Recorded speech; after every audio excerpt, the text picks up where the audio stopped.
много забавно.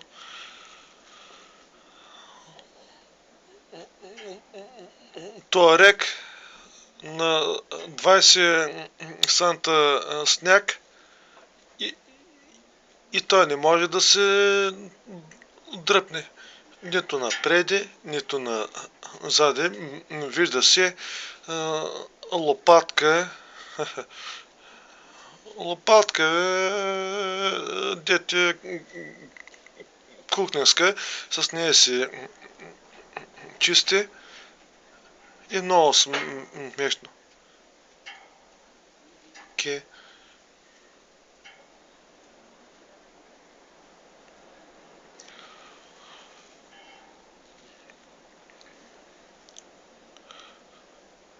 Значи при такъв сняг просто това е антиреклама за немската техника. Окей. И бе му майката сега отново опити. Някаква дама с леопардово панто, да, и тя го бута, но нещо не става пак и наистина това е крах за немската техника. Туарек, ама нещо много кофти.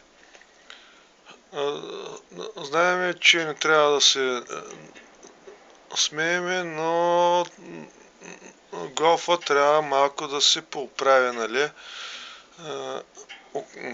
Качване и предаване предно задно и да има и синхрон, нали? Ето пак значи назади, напреди.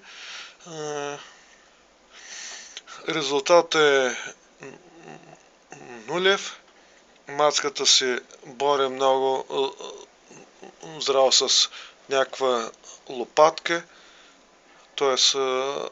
лопатка за смет, ето тя носи, така и просто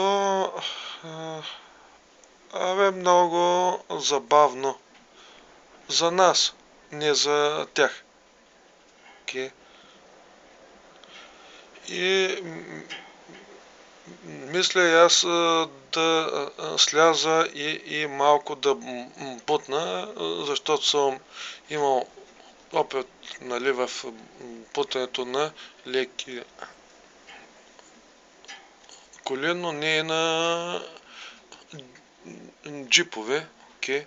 Ето пак задно, предно, задно, нещо няма синхрон в електрониката. Това е много кофти. Така.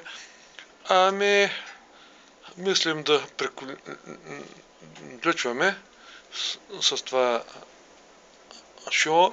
Ами, купувайте си изпитани коли или не се качвайте, като е бедствено.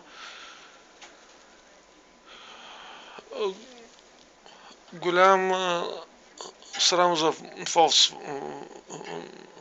Volkswagen и бе му майката.